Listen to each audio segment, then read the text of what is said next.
I've been working now for 12 years on the first down laser line for the NFL and football. When I first invented that, I brought it to Pat Summerall, who was a sportscaster for Fox Sports at the time. He thought it was a great idea, and I did too, obviously. I invented it.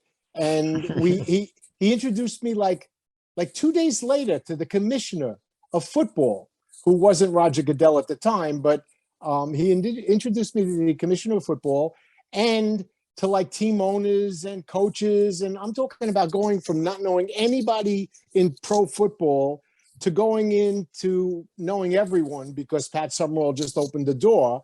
And he thought the idea was that great. Now, here I am now, 12 years later or so, with a United States patent on what I believe is the culmination of the 12 years of working on it. Because the NFL gave me their ideas of what they think it should be and what it, when I first invented it, it was raw. I had 5 patents on it, but it was still raw. It wasn't ready for real prime time, if you will. Well, now we have the United States patent on it, which not only covers the line showing everybody knows what the yellow line does on TV. That's a graphic. My green laser line is on the actual field, so people on the field could see it, people in the stadium can see it, the fans, the officials, the coaches, everybody. And it could be the official line on the field. So this is just adding in what people see on TV into real life. Well, it's replacing the yellow line and putting a real line where people see a light green line on the field instead of a yellow line. And it would be actually on the field where the players are able to use it and know where the first down line is. The referees will never have a problem with spotting the ball again because the line is there. Put the ball on the line. It's that simple. But I advanced the system and included 9 other points. I monitor the ball. I monitor the player. I monitor the ground, the sound. If a whistle blows, I know the whistle blew. Wow. I monitor the goal line. I monitor the first down line. And I monitor the goalposts so that if the ball is hit really high, kicked really high, and the referees are on an angle, they can't tell whether it was in between the 2 goalposts, my laser system is able to tell whether or not it went inside, hit the laser, or went outside. So I'll know if it's good. And this is in real time reporting, and I'm not doing it. This is all in the algorithm that we invented that's in the patent that takes all of this information that's happening in real time, and it gives it to the referee and it gives it to the statisticians on the newscast absolutely immediately. Can this be applied to every sport? Can it be applied to soccer and baseball and basketball? Or is this just for a football? Well, they have things in tennis like the Cyclops. They have things in baseball. They have certain things that do monitoring of players and the ball and things like that. We're specific to football right now, but we also do track and field, where we're able to put the line on the field and track the players and cool. The runners and athletes. We do it and we actually did it at the NCAA National Championships in 2014 and 2015 at Hayward Field in Oregon. We actually did the NCAA championships, and it worked out really great. It's just the time wasn't right. That's why after it came out in 2014, 15, the timing wasn't right. And I believe the timing is right now because you got the XFL, the XFL, you got all these other leagues where I could play with, where they could actually test my equipment, and the NFL will feel more comfortable using it after they see it in another league. Definitely. So when you came up with this, obviously, so you got the patent recently, and then tomorrow actually, 2/22/22.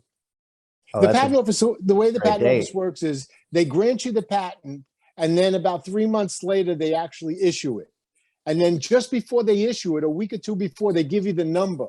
So I have the patent number, and I know tomorrow, which is 2/22/2022, is the date. I love the date. That date is the date that's going to be the issue date on the patent. Got it. And then the patent just protects you from having to worry about other people or having the legal merit to go after other people if they tried to copy it in any of the ways that are listed, right?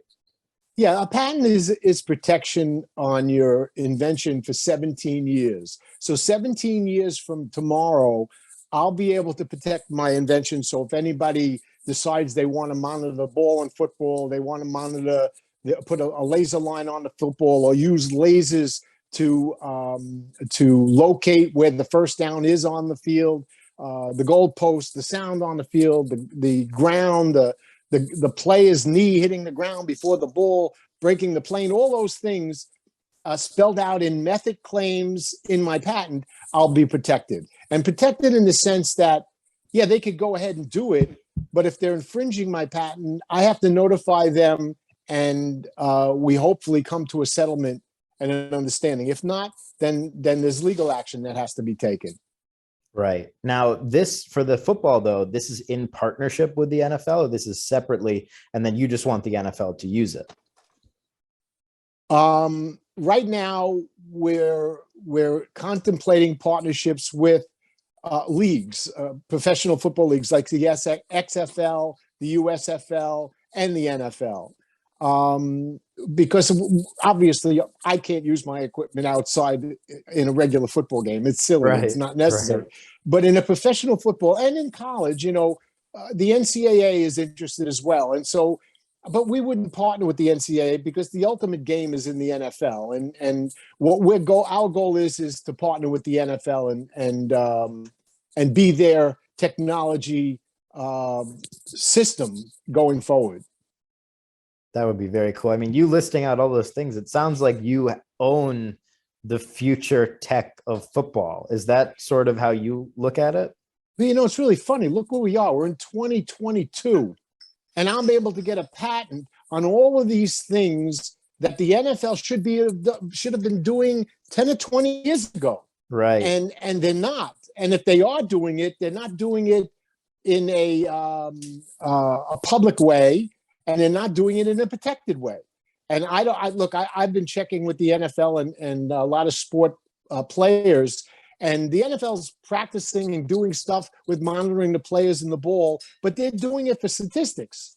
They're not doing it to get an algorithm that gives a report as to whether or not the game is being played fairly.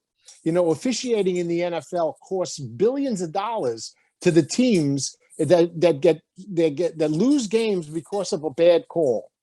Referees that line up lines do it on a peripheral, wherever they're standing, they're lining up based on where they're standing. Sure, they try to line it up, but that's all they're doing. They're trying to line it up. With my equipment, it automatically lines it up instantaneously. There's not even a delay in the game. So, yeah, I'm surprised myself that there's nothing else in the offering right now for professional football officiating. Now, is there a world where you see these sports are completely autonomously officiated? And do you see this product pushing in that direction? Do you think that's also a good thing or a bad thing? I think what you said is a bad thing. I don't think it should just be done automatically. I think that what my reporting does, it gives it to the referee and the officials. They do what they want with it. If they think the call needs to be evaluated differently because of human error or human something, my algorithm can't tell that. So I'm counting on the referees and officials to take what information I can give them and to evaluate it and to make a call. And yeah, the system will do all the right things to give them the right information. For example, right now, 12% of all calls on the field are wrong. 12% statistically. What my equipment will do will eliminate that 12% and make it 100% accurate. Now, do we want it 100% accurate? The bettors do. The people that are betting on the games want it to be 100% accurate. The players want it to be 100% accurate. The owners want it to be 100% accurate. There are just some fans that say, come on, I like it when there's controversy and the call's wrong and they're arguing. And yeah, there's a certain element there that my system can't handle. Right. You definitely make a point, though, in terms of, a robot or technology could never determine unsportsmanlike conduct. That's the sort of thing that is going to come down to which referee is officiating that game and then makes a judgment call on that. But most rules and most plays can be done in this way. Of course. 99% of the plays that are in the NFL now are automatic plays. It either is or it isn't. the line's there, the ball goes there. It's all very simple. There are a couple of human elements that are involved with if a player picks up a ball and moves it by accident, or if the ball's kicked or something like that. Well, that's human stuff that my machine may not be able to pick up. I don't know yet because we haven't really tried that. But it's possible that the referee is going to have to add a little bit to the recipe here. Now, when you're partnering up with a league and you have the patent behind this product, is this something where they just pay you or license the concept from you, or are you selling them the individual tech and your team to run it on their behalf? How does sort of that work? Or is it something you sell to them entirely? Well, no, I won't sell it to them entirely. I'm trying to partner with them so that we could either work together, or if they want to work on their own. You got to understand, the leagues have so much money and so much wherewithal to be able to do stuff that they can get things done a lot faster and a lot more efficient than I can. They Right. can work with bigger companies than I can. I work with companies that are regular sized people that do their job every day and they develop things, but they go to places like Cisco and Amazon and they get really high tech, high efficiency help. So I'm open to the discussion of having the NFL or the USFL or the XFL partner with us in our patent technology, and then they could either run with it and share the revenue with me on it, or they can either buy it out and eventually own it on their own. It depends on how they want to operate.